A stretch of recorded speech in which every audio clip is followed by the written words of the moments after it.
Minutes with McNabb.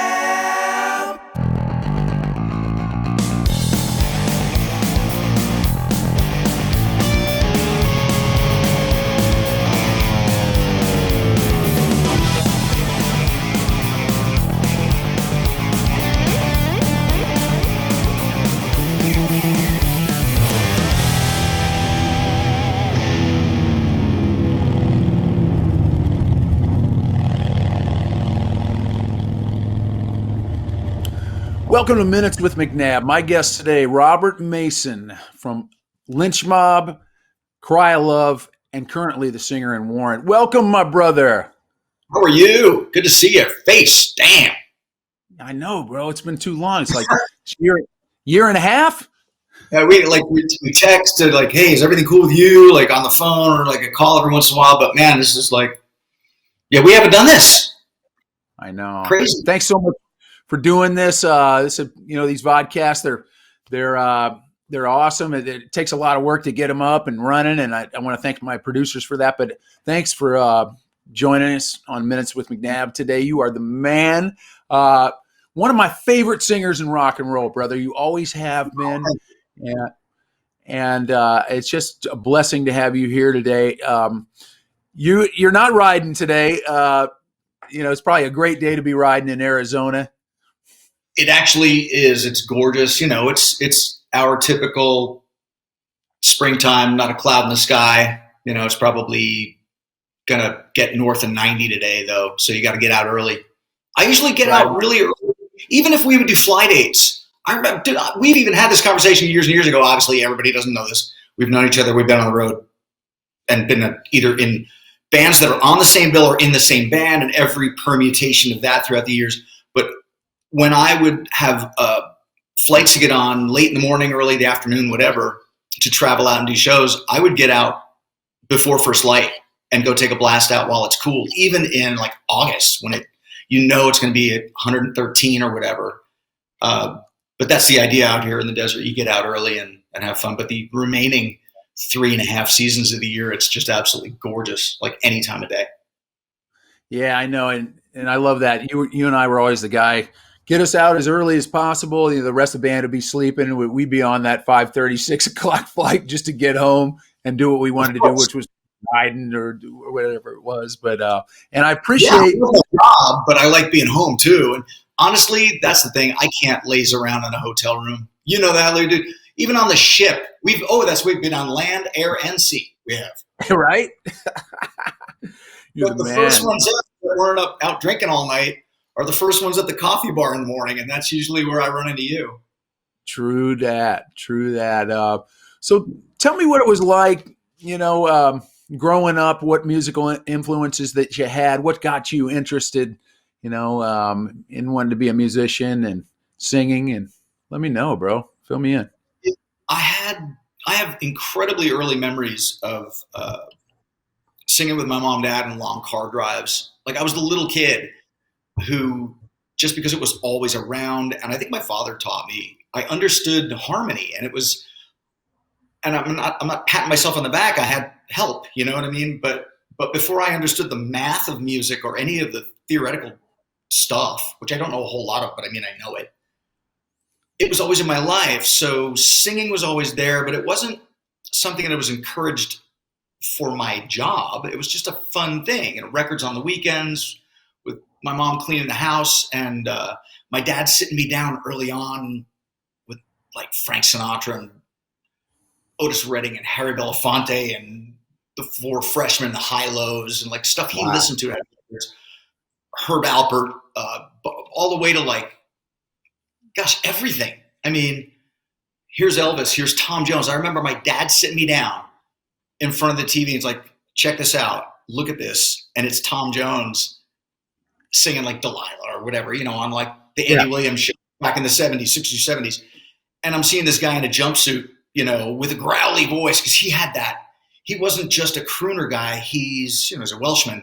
And he had that, wow, like that growly thing. And I thought, even as a little kid, I remember that impacting me. And then later on with singers like Roger Daltrey and Ian Gillan and Glenn Hughes and Marriott and Paul Rogers. I'm like, oh my God. The blues-based rock stuff always just resonated with me more than prog rock or any of the real operatic kind of thing. And I was always around music as much as your teens like pulled me to like cars, girls, sports, like those things. Music is always there. And I was in college and just was like, well, I don't really know exactly what I want to do. And I'm not focused enough on this to make it my main thing. And music kept calling to me. And all of a sudden before I knew it, I was in a band. That's awesome. Oh, really? Oh yeah, that's awesome. And then, your dad, like, who can sing this part? I can. Who can sing that part? I go. Well, who knows how this harmony works? Well, I know what your parts are. Let me show you. And I got pushed out in front in the middle. I didn't walk in going, I'm the lead singer. I never did that. It just happened one day. Man, I love all the influences that you named, and it was cool that your dad did that. And I hear that soul. You're known as a rock singer, but it's always got that soul and that R&B thing behind it, which is it made you one of my favorite singers, no matter what band you're in, man. And I get that from you. And we're so lucky, to be able to do what we love, and being on the road with you, the times that we've been able to do that, it's just been. You make everybody better on that stage, man, and I thank you for that. Praise, man. Thank you very. Well, it's because it's true. You've got great pocket. You know what I mean? Like, and you understand that relationship between what the rhythm section has and the push and pull. Like, we've done Lynch Mob shows together where it's got those moments where we're all like I love those moments where it feels tense and everything's kind of swirling, and all of a sudden, boom, it locks together. And everything's cool. And you have a background singer voice. Like, you could be a lead singer, but you're like, you know what I mean? Like, we blend well together doing those songs too. And everybody kind of like, I love those things where, like, Cry of Love was that sort of band where everybody just kind of lived in each other's pockets and knew where one was, where tight was, where we're slightly off, but then boom, together. I love that in a band. Yeah, tell me about Cry of Love, because that was an album that I remember hearing, going, man, these guys, they got this Bad Company thing, and who's that singer, man? And I found out it was you. I was like, no, that makes perfect sense. Tell me about Cry of Love. We were talking. I replaced a singer that made the record Brother. Okay. And weird thing. I heard about it through record company friends at Columbia in I'm going to say 94, when they were thinking about a singer and audition people and really uncertain exactly what they wanted to do. I flew out to North Carolina and worked with them for a little bit, and they were still uncertain. And in all candor, like, I didn't get the gig like immediately. Here, roll in. Here's your lead singer kit. You're our guy. So they were being really cautious and worked with a bunch of people. Audley Freed's amazing songwriter and just a deadly guitar player. Everybody in that band, just like I said, Rob Kearns on bass, Jason Patterson on drums. Such a tight three-piece, an amazingly well-seasoned unit.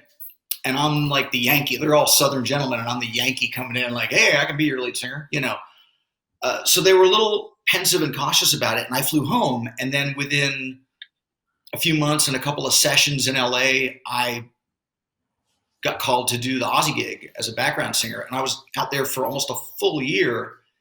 And then Audley called me one day and said, hey man, we've taken a long time and maybe too long. And we were really, really super cautious, but in hindsight, you're our guy.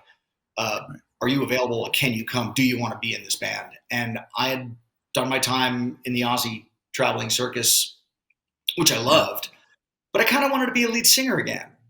I'm behind the scenes in the Ozzy thing. It's huge shows and travel and see the world and elsewhere, like they said, Spinal Tap and all that. But tell me now. I know you can't tell us everything about that Ozzy thing, but I mean, tell me what you can about it. And I was hired as a background singer. Sharon called my house one day. She had spoken to, I guess, Keith Olsen, maybe Max Norman, a couple of other producers, Joe Barisi, some other people. And my name came up because the need was Ozzy wanted somebody to sing real live background vocals, to do all of his background parts that he'd done on all those records, all those, Ozzy solo records. And my name came up several times. Sharon called. Somebody had my number. I mean, everybody had my number in LA, I guess. And she said, look, we're going to go out on a world tour. As long as you can stay out, here you go. The job's yours. What do you need? We'll FedEx you plane tickets. And they FedEx me that, and then all of the Ozzy and Black Sabbath CDs. It's like an instant CD collection. Right. I remember getting this monstrous FedEx box, little one with the envelope with flights in it, right? So it was like 2 weeks later, Phoenix, St. Louis, Copenhagen, Stockholm, and I get off the plane, and I'm ragged. And I knew those songs, 99% of them, but still I'm listening with my Discman. Remember those? CD Discman through the whole plane ride, all those flights, nothing but Ozzy and Black Sabbath. And they sent me a set list, like 17 or 18 songs on it. And they had just come out with the Osmosis record. So the singles, Harry Mason was a single, See You on the Other Side, I Just Want You. I think those were the 3 singles. And I showed up in Europe, joined on the tour, and stayed out for a hell of a long time. We toured over Europe and UK, came home for Christmas, then played a New Year's Eve show in Denver and hit the States around for the entire winter, went to Japan, came back. My last Ozzy show, because Audley called me and said, hey, do you want to be in Crowd Love? I met with Oz and Sharon, at a venue on the bus one day. I asked them if I could, talk to them both, and I sat them both down and said, hey, as wonderful and gracious as you've been to me, and I really, really love this whole camp and the whole thing, I want to be a lead singer again. It's the same record label that Oz is on. It's all Sony family. Can you please talk to Donnie Einer, talk to whoever you want to talk to, the people. Josh Sarabin was our A&R guy at Crowd Love at Columbia. And I said, just work it all out. May I give you enough notice and be released from this with everybody smiling happy enough, but I can go make this record and be a lead singer again. And Sharon and Oz were super cool about it. Oz just wanted me to get through Donington, which was August of 96. It was the last Ozzy show I played with Kiss. I think it was Ozzy and Kiss. They called it co-headlining, but come on, Kiss went on last. They wouldn't do it any other way. Man, and there's nothing like those festivals in Europe. Donington, it's the numbers are insane, right? I mean, it's probably 90, it was like 80 or 90,000 kids. Okay. Unbelievable. But you've been overseas, if you're flying over to Europe or UK, you're like, oh, is it going to be dreary and rainy? I was there for 2 weeks, almost 2 weeks. We had 2 rehearsals. I was staying, at the time, Diana was still alive. I was staying at the Kensington Gardens Hotel, right next to her palace, right across from Kensington Market, if you remember the old Kenny Market. Oh, yeah. So the best clothes. The best everything. There was a little girl with a crepe cart making, I remember I would go down in the morning, get coffee outside the hotel, and a banana and Nutella crepe in a cone, walk around, shop at Ken Market, walk around, look at clothes and waffles and other stupid stuff you spend your money on, and then go trip around London. We had that one show. I think Ozzy was at one of the 2 rehearsals. It was like a 2-week expense paid trip to London. That was my last Ozzy show. And it was gorgeous, Sean. The weather was perfect and mid to high 70s. And I got to watch Kiss from the stage afterwards, which was fun. Oh, man. Who doesn't love that? I'm guessing, with Ozzy probably not making a lot of the rehearsals, that you did a lot of lead singing as well. And just kind of stepped into that. Well, I get bored easily. I need to be moving and working and doing something. So I was a background vocalist. Off stage right, in a booth, like an ISO booth with a mic and a speaker monitor, looking across the stage, singing all the harmonies. And then I'm like, okay, well, I might as well do this. I'm going to double some choruses too. And the sound guy, Greg Price, was like, that sounds really good. I can blend you in, and I don't have to use like, electronic doubling and gadgetry and all that crap. And it's fun and it sounds organic and real. Would you please keep doing that? So it kind of morphed into me singing a lot more. Then I've come to realize, like, I think Mick Jagger's got a guy, doesn't Bernard? I think he doubles some things, doesn't he? Bernard Fowler.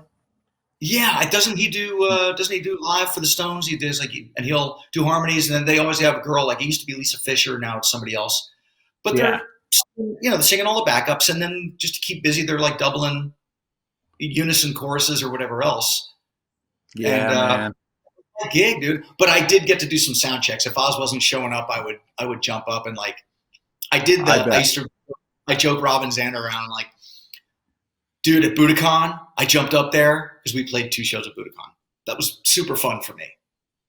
In an empty house, I'd be, this is a song from our new album. Like, I want you, you want me. You hear that echo, and they're like, this is the same room. This is the room, live at Budokan. I'm here.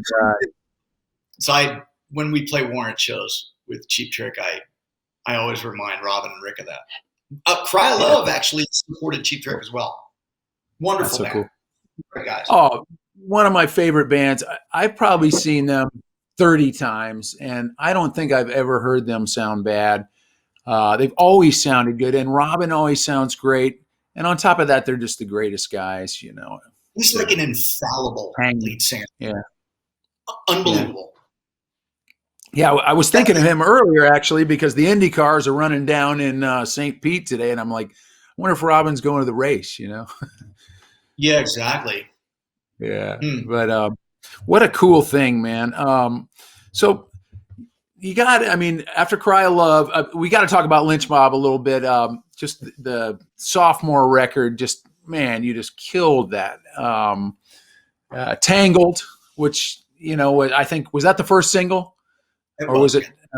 What a Tangled in the Web. And, that was just like, okay, here we go.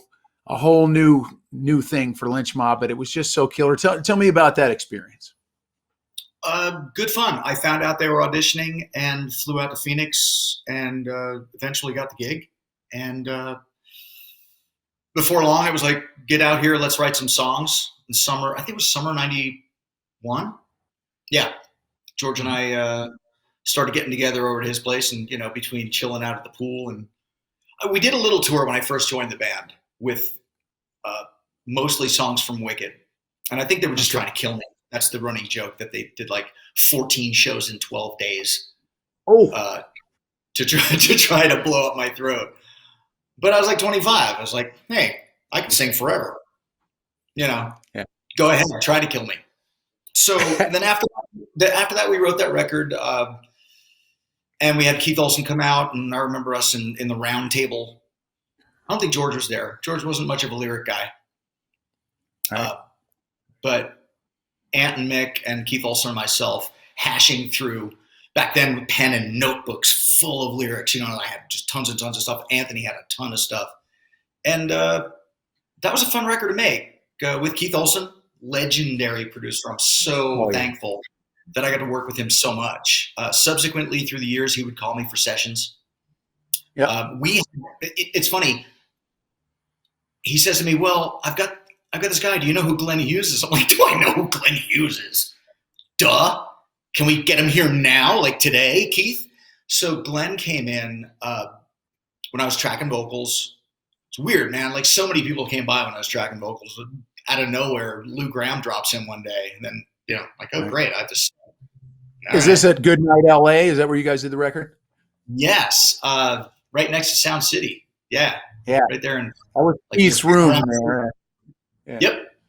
Cool. So that was fun, super fun to make. That was my first big barbecue, and then going out on the road. It was a weird time.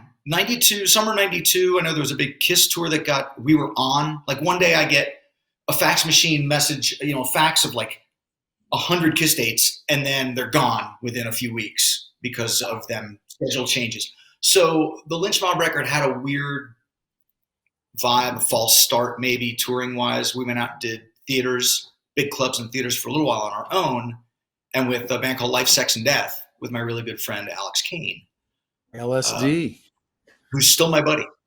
We still hang out and write songs and stuff. And then we got on the Warrant tour, doing like the little arena tour that they were doing for Dog Eat Dog, and we were on that for a few months. So that's how I got to know those guys. I was friends with Lane prior. While we were making the Lynch Mob record, I would run into him, like at the old FM or places like that in Hollyweird. And he and I got to be pretty tight while we were, I guess they were on a break from making Dog Eat Dog, or I just finished it, and we were making our Lynch Mob record. Right now. Now you're referring to Jani Lane. Correct. And we were also buds, and what a great and talented dude, and that leads me to it was really sad for us to lose Jani, especially the way that we did, and you stepped into that just so beautifully, but that couldn't have been easy. I took a little thinking, and it wasn't something I leapt right into. Yeah, I'd run into them on the road in Oklahoma, and saw the kind of the state he was in, and the road. Those guys said to me, "The road is no place for this guy, and we're really afraid for him, and we want him to go home and get fixed and work on himself, and if possible, At first, it was just like, gosh.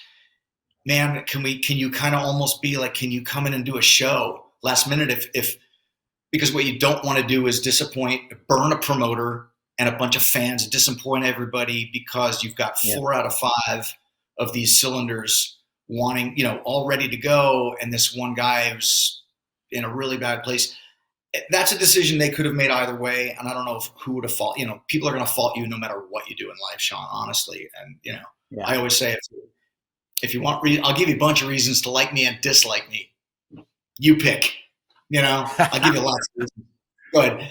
But yeah, it was a pretty sobering thing to see, that it was really difficult for him. And just my opinion, the road was no place for him because they were terrified that they were going to have him not make a lobby call in the morning, and for those reasons. And so after a lot of thought and us kind of sitting down, talking a few real long phone conversations between myself and those guys, I did think I did my first show in early September of 2008. So there you go. I've seen you guys so many times, and I'm sorry, go ahead. I've seen you guys so many times and played with you, and man, you nail that gig, and I know it. I can see how happy it makes the guys in the band to have you in the band, and just somebody that's just nailing it. And those songs are iconic, and I love it that you pay homage to Jani in those songs, but you also bring and it just when I see it, it's really impressive. And how long have you been in Warrant now? I know it's been a while. Yes, it's I think I said, gosh, would it be September 8th of 2008? Did my first show. Wow. The thing about the Jani thing too is, like, I understand that's an indelible part of history, and we were friends.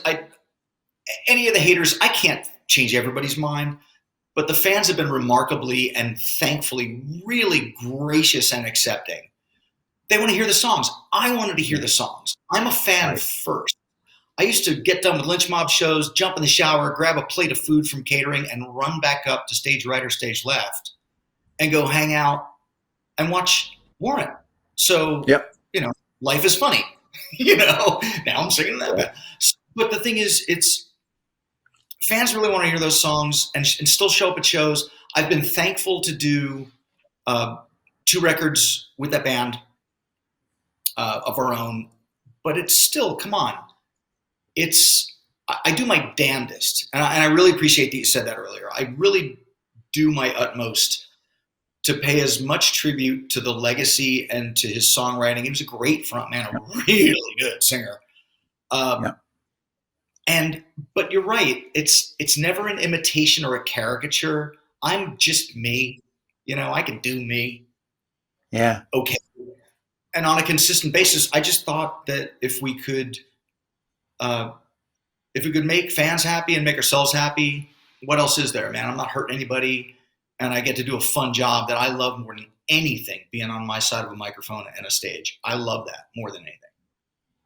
And, you're such a testament to that. And, we were buds too.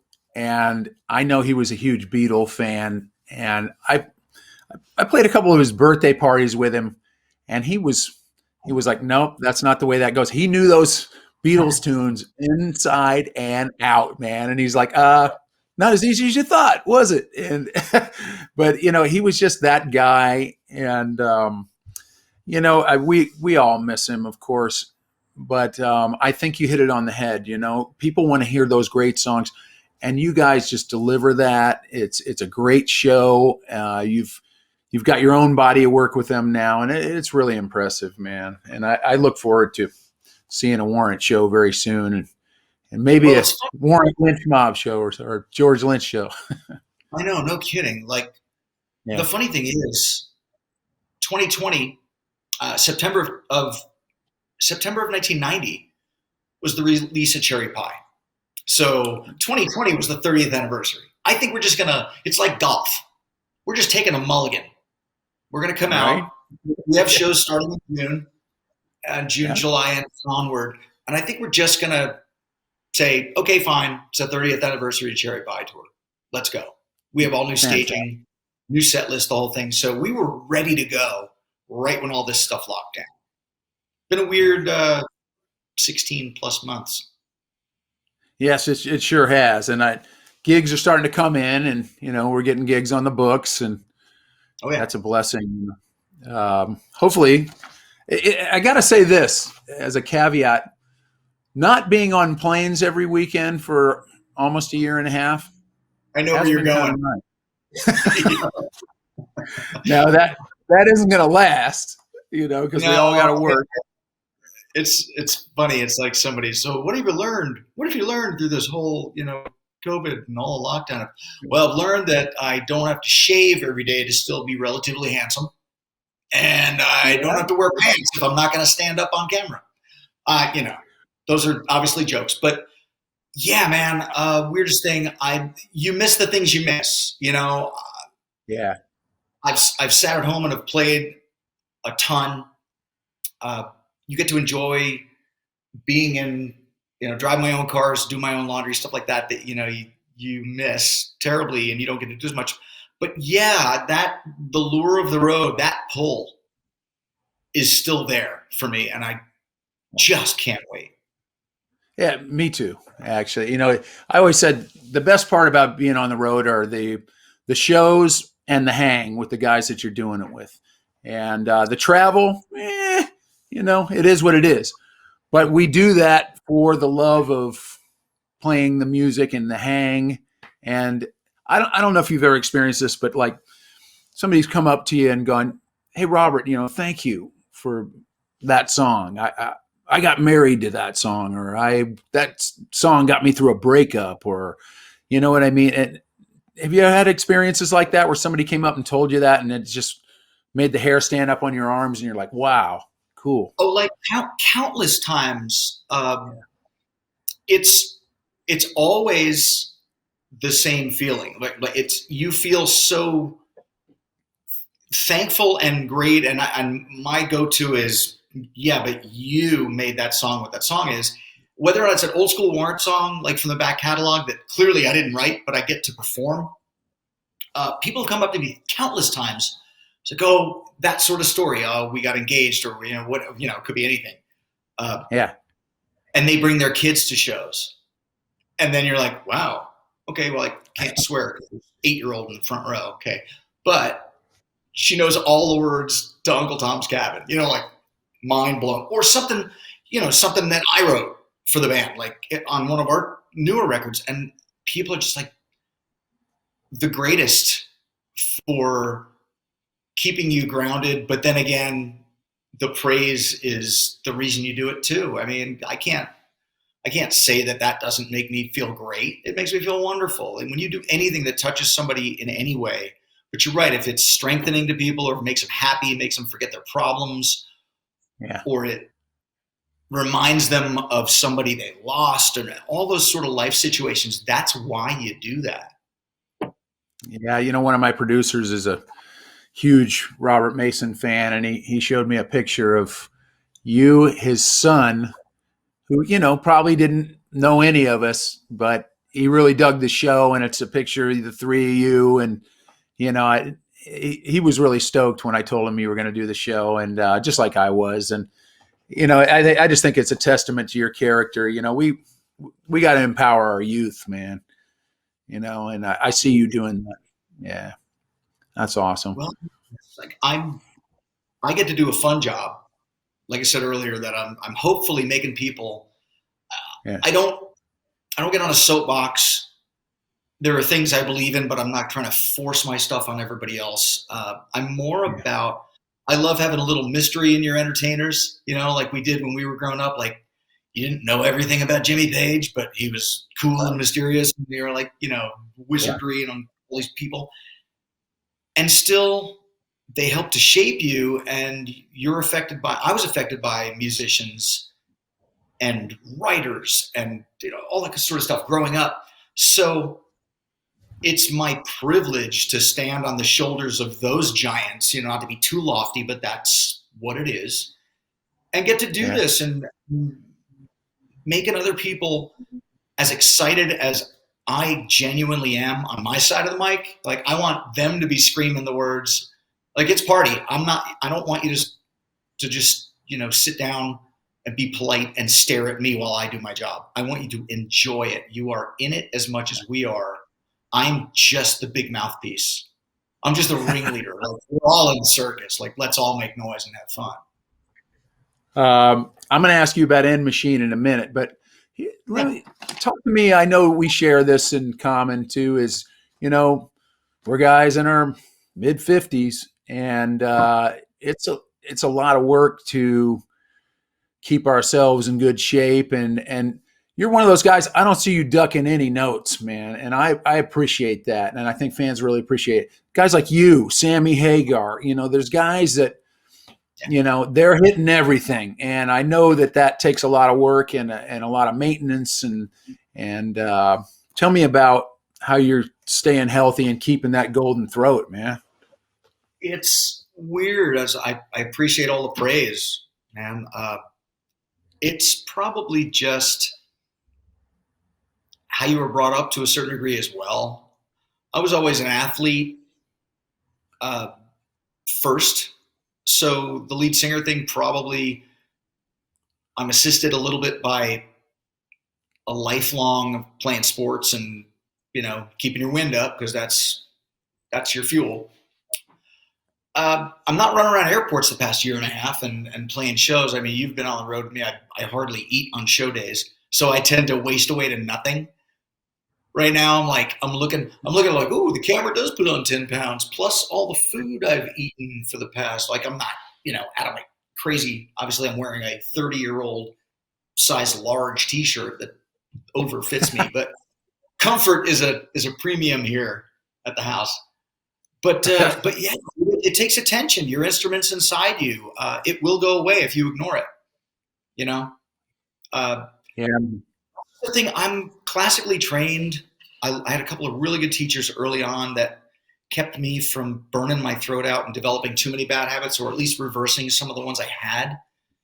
And you still have to. The story is that the lead singer goes home early, goes to sleep. You need rest. You need to care for that instrument, because if I break a string, Guitar Center doesn't sell them. Right. Right.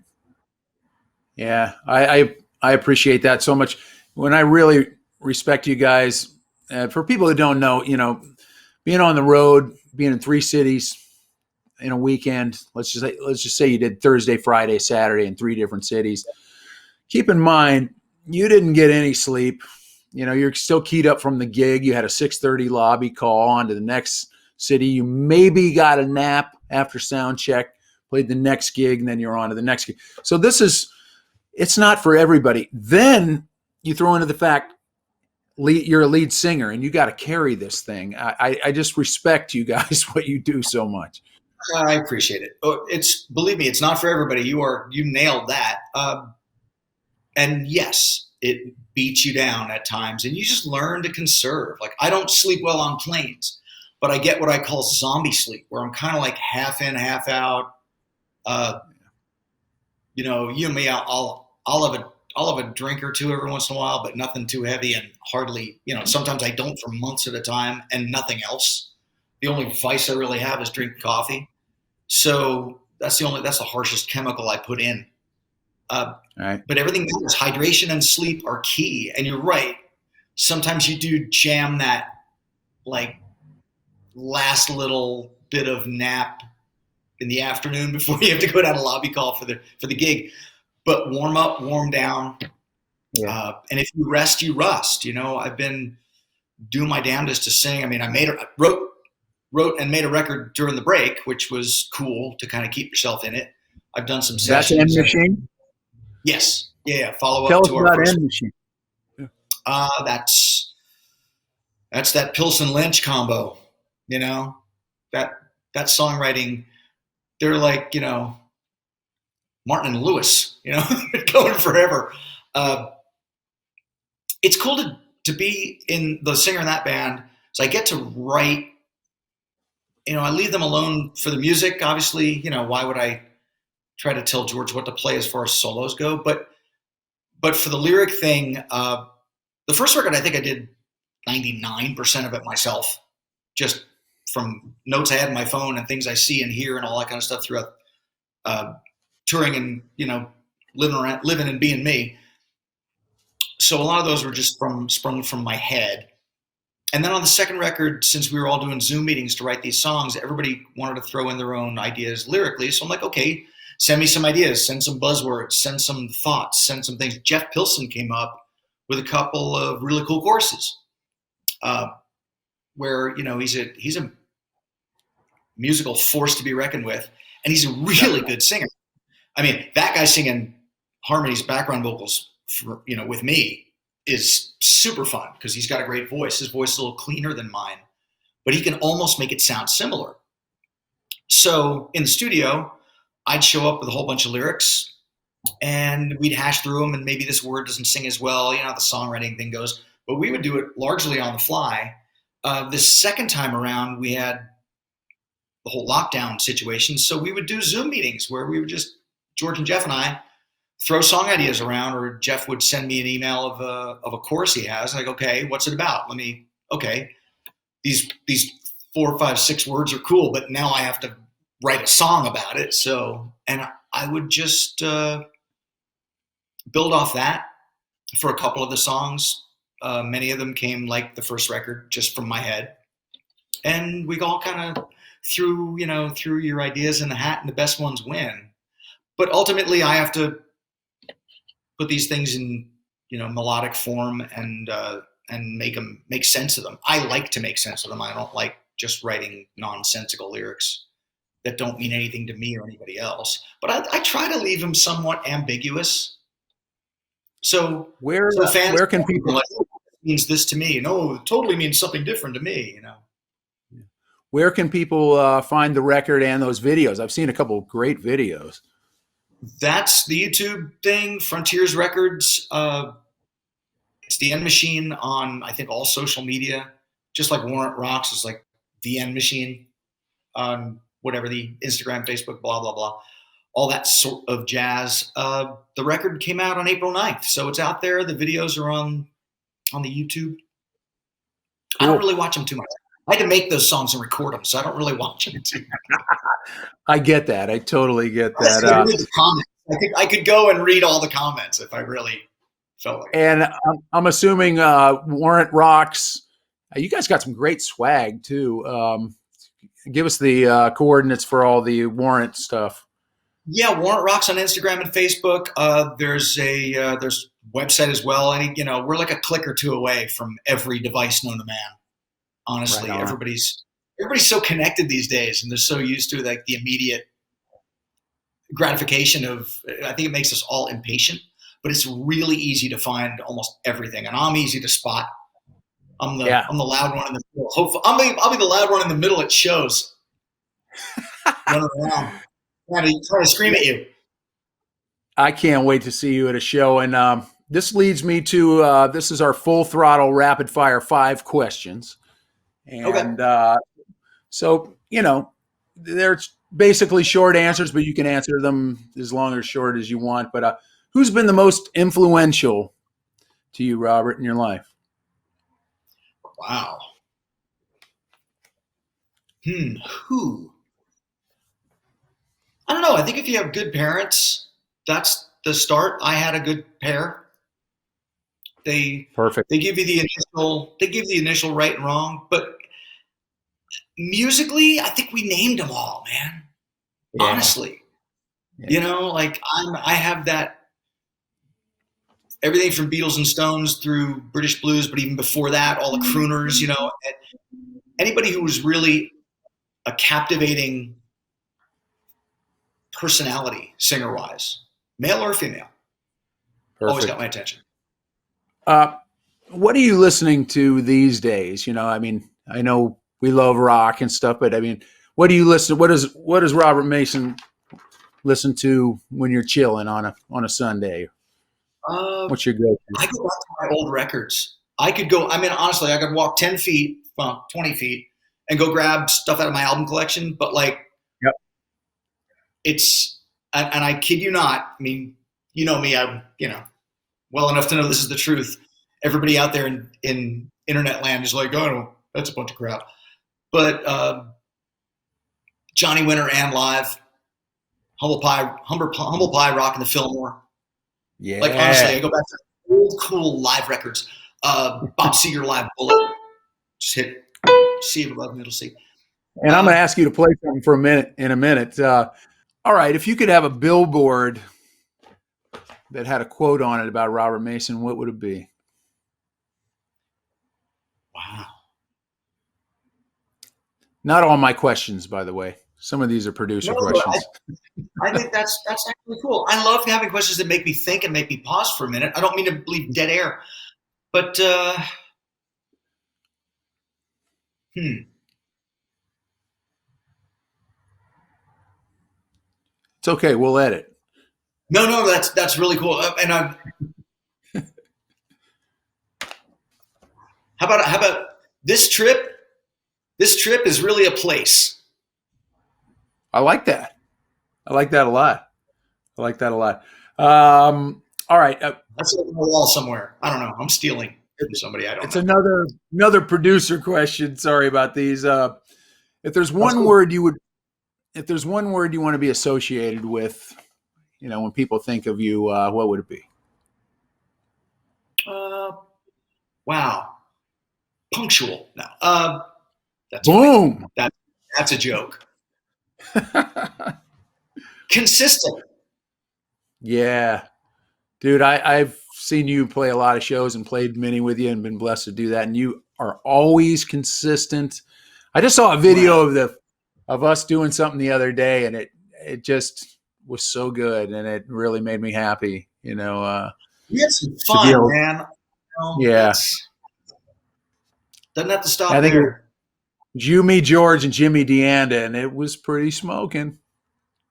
Like I said, those are some of my favorite situations is that, because the Lynch Mob thing, no matter how many permutations and every time I've been in the band, there's a fun push and pull, but everybody knows their gig really well, and that's fun. And you and Jimmy are so much fun to play with. Oh man. Well, we have a good time with it, and when you're out there doing it, it just makes everything better. What I love about that band is that we actually get to jam a little bit, and that's fun, That's you never know where those loose moments don't leave too much for a lead singer, because you could take 2 tacks there. You could be like, oh, am I just going to scat? Which sometimes is fun to do. But in that band, I more enjoyed like listening and watching everybody stretch a little bit and go, like you said, that push and pull when George will just change stuff up and he's like, okay, he's in a different tempo or key, and I'm watching you guys follow and all groove on it. And more often than not, that was just a cool moment for me to take 2 steps back and watch it happen. Yeah. Very cool. And I always loved musicians that could, use big ears and could adapt to that. And if somebody throws something out there and you're like, whoa, and you can latch on to that and take it somewhere. And, granted, sometimes it falls on its face, but sometimes it goes somewhere you never expected. Experimentation. Yeah, that's the beauty of that. I know that we share this in common too, is that we're avid biker motorcycle enthusiasts. And what are you riding these days, brother? I still have. I'm down to one bike. I've had several, and at times I've had a few. Yeah. But I'm down to my first bagger, which is that 2020 Indian Challenger that I got right before. I got in late 19, so technically, I think it was a 20 because they didn't really come out with it till earlier. I got one. I was like the first kid on my block with an all black, like a Challenger Dark Horse, which is still a fantastic bike. I mean, that company just makes, that company just makes such great products, and they're super reliable, consistent, and fun. That bike is an absolute beast without even right out of the box. Right out of the box. I want to do this. I want to do that. I want to do this. I didn't do anything to that. I had Saddleman make me a seat. We spoke about that. Yeah. And I had Saddleman make me a seat with heat in it. Oh, cool. Which it's just one of their road sofas. So it's with the gel insert. It's got heat in it as well. So the thing is just, once it broke in, super firm, but really comfortable. Yeah. And just in case I do a super, super long ride. But yeah, I mean, I did a tune and pipes in that bike, but it will get away from you in sport mode fast for an 800-pound bagger. But I used to have things super light and trimmed down, stripped down bobber style, just as light, dangerous, and fast as possible. Yeah, man. But I grew into it. I realized why a fairing and nav and hard bags are useful, and all that weight. Yeah. I didn't know it had a sport mode. That's pretty cool. Tell me, I know you've got some really cool cars to run me down on some of those hot rods, because I'm jealous. I've had a bunch throughout the years. I've always been that kid, like from 15, that wanted a muscle car or a hot rod or something like that. Right now, I just have. I have the same too. I got rid of my Cobra a couple of years ago. Still got the vet though, right? I have a 69 vet coupe and a 65 fastback Mustang that are both fun. The Mustang's kind of a beast. It's got a crate motor and it's modified, and it's a little, it's super light. Way too much motor for the tires. Love it. Hey, that's hot rodding, right? Yeah, I think it's super fun. I'm more of a driver enthusiast guy than somebody who wants to build something from scratch. I'm mechanically inclined enough, but I like them finished. I had that Shelby. I had a 55 Bel Air at one point in time, but it was just a monstrous metal beast. Unless you throw a whole lot of money at those, they don't turn or stop very well because it was 50s technology. You've got to really do some work to build a Restomod that works great. But I know where I live, nothing rusts. The weather's beautiful for riding and for having hot rod weather. So yeah, I had my vet out yesterday morning, and it's black too. It's black with a red interior. It's like Dracula's vet. Always loved that, man. Always loved that car. That 69 is something special. Final question, the Rapid Fire 5. Another producer question. Who's the most famous person in your phone? Sorry, Robert. Sorry, Robert. Saving that one for the book. Okay. Fair enough. Yeah, I would say you got a good book in you for sure, man. I'd read it. Absolutely. Discretion is the first order of business, Sean, at this moment. Robert, I can't. I don't trip out on the celebrity. I don't trip out on the celebrity thing too much, but you know how it goes. Like, look where you live. You never know who's who in the zoo either. Like, you run into people, and this guy could be a multi-billionaire, and he's walking into your coffee shop with a pair of sweats on. Yeah. I understand everyone's fascination with celebrity, but by the same token, I hang out with the same group of people, like the old hot rod guys that I meet on, if I'm home on a Saturday, which is pretty often now, but it hasn't been for many years. But there's the same group of 30 or 40 guys. We have a car club, and the joke is everybody's the president, and they're all nice. So they kind of adopted me years ago because I roll in there with my Shelby, whatever it was, 6-8 years ago or more, and then the next week I've got a different car. They're like, "Who's the long-haired kid?" And they're all like in their 70s and 80s. So nice. Listening to them, and they all have amazing stories, and they've lived a ton of life. Those are the kind of things I really value. Amen to that, man. And that's in the motorcycle and the hot rodding world. You get all of that, and that's invaluable, Oh, for sure. And I'm assuming it's pretty cool living in Cave Creek. Wild Mick still lives there?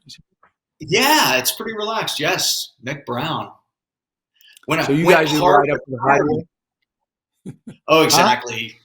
Huh? Let's see, Hideaway or the Roadhouse, or everywhere. When I first got in Lynch Mob, Mick lived right near the center of Cave Creek, just a couple of roads away. So he took me on my first tour. I stayed at Mick's house before I had a place when I was first in Lynch Mob, either at George's or at Mick's. And Mick Brown was like the mayor of Cave Creek. He knew everybody. And when I was brand new in the band, he's like, "This is our new singer. Here, get him a drink. Get him this here. Here's the bowling alley. Here's Harold's. Here's this place. Here's these people are fans. Here, there.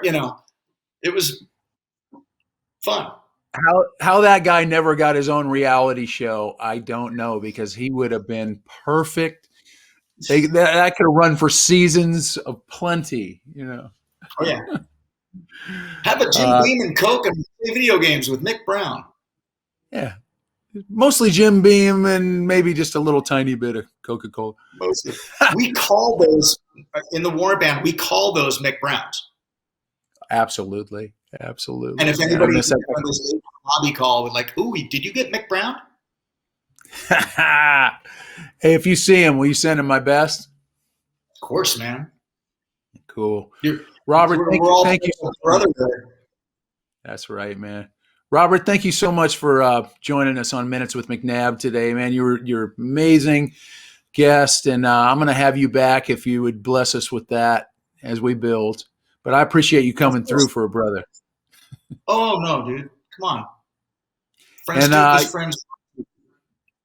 That's right, brother. And I look forward to being on stage with you very soon. Hey, will you take us out with? Will you bang us something out there on the piano and let us take us out with them? Anything? Give us a couple. Sure. Is it going to distort? I don't know if I'll play. I'm like writing all the time, and I'm heavy-handed. Sounded great before. I like minor keys. I like G minor.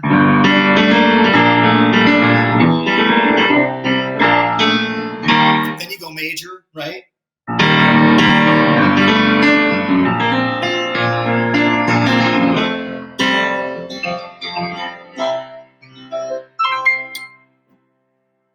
Perfect, my friend. Hey, thanks for joining us, Rob. I appreciate you, man. All the love and respect. Right back at you. Thanks, Sean.